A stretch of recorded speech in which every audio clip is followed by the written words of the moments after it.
آپ سنیں گے تو حیران رہ جائیں گے کہ 50 مرتبہ روزانہ درود پاک پڑھنے کی اتنی زیادہ فضیلت ہے، تو تصور کریں کہ جو ہزاروں کی تعداد میں روزانہ درود پاک پڑھتے ہیں ان پر کتنا کرم ہوگا۔ دیکھیں حضور نبی پاک علیہ الصلوۃ والسلام کی بہت ہی پیاری حدیث ہے۔ حضور علیہ الصلوۃ والسلام کا فرمان علی شان ہے کہ جو بندہ ایک دن میں 50 مرتبہ مجھ پر درود پاک پڑھے گا تو بروز قیامت میں اسے مصافحہ کروں گا، یعنی کہ ہاتھ ملاؤں گا۔ اے عاشقان رسول، غور کریں کتنی خوش بختی کی بات ہوگی اس شخص کے لیے کہ جسے حضور نبی پاک علیہ الصلوۃ والسلام سے بروز قیامت مصافحہ کرنے کا شرف حاصل ہوگا۔ کچھ لوگوں کے ڈرائنگ رومز میں، آفیسز میں نا، کچھ شخصیات کے ساتھ ہاتھ ملانے کی تصاویر لگی ہوتی ہیں، اگرچہ ناجائز ہے۔ میں ویسے ایک بات کر رہا ہوں کہ ایک دفعہ نا پاکستان کے ایک علاقے مغل پورہ میں صدر ضیاء الحق نے دورہ کیا تھا، تو وہاں جہاں اس نے بہت ساری شخصیات سے، بہت سارے لوگوں سے ہاتھ ملایا تھا، تو وہیں ایک علاقے کے کونسلر سے بھی اس نے ہاتھ ملایا تھا۔ تو اس کونسلر نے نا صدر ضیاء الحق سے جو ہاتھ ملایا تھا تو اس کی تصویر اتروا کر رکھ لی تھی۔ اس نے وہ فوٹو اتروا کر اپنے ڈرائنگ روم میں لگا لیا تھا۔ اب جو بھی اس سے ملنے آتا تو کہتا دیکھو صدر نے مجھ سے مصافحہ کیا تھا۔ میں یہ کہتا ہوں کہ اگر کوئی صدر سے ہاتھ ملا لے تو وہ بڑی شان والا، تو جو بروز قیامت امام الانبیاء سے ہاتھ ملائے گا اس کی شان و عظمت کا کیا عالم ہوگا، اس کی خوش نصیبی کی کیا بات ہوگی۔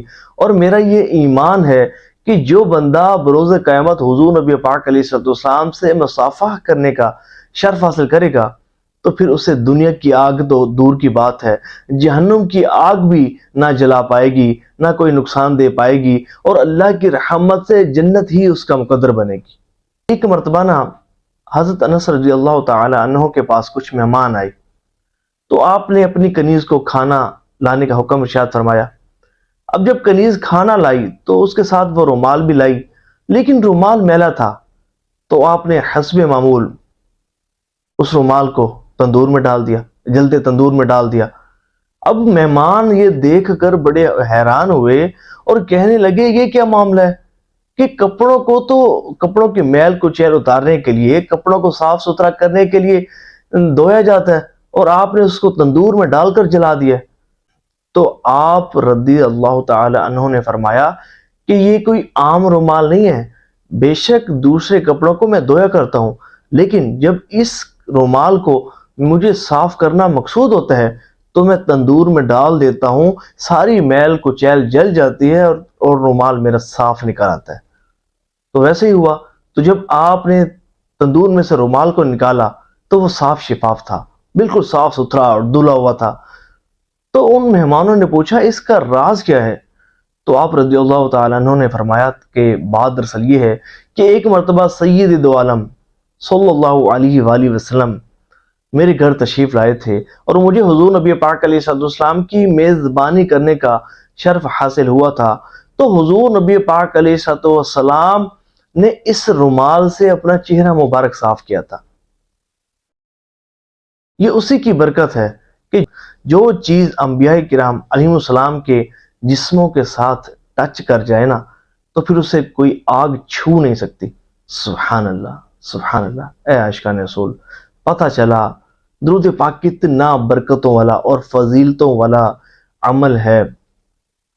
اے عاشقان رسول، غور کریں، کیا ہی بات ہوگی، کیا ہی خوش بختی کا عالم ہوگا اس شخص کے لیے کہ جسے بروز قیامت حضور نبی پاک علیہ السلام سے مصافحہ کرنے کا شرف حاصل ہوگا۔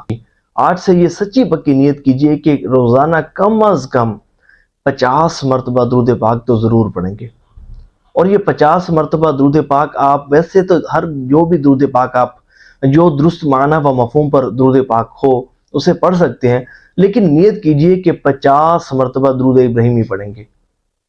دیکھیں لوگ ہزاروں میں پڑھ جاتے ہیں، آپ 50 مرتبہ نہیں پڑھ سکتے۔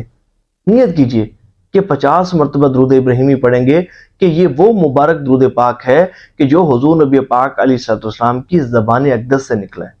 اور ثواب کی نیت سے اس ویڈیو کو شیئر ضرور کیجیے گا کہ جتنے بھی عائشہ رسول سنیں گے، عمل کریں گے، آپ کو بھی اس کا ثواب ملتا رہے گا۔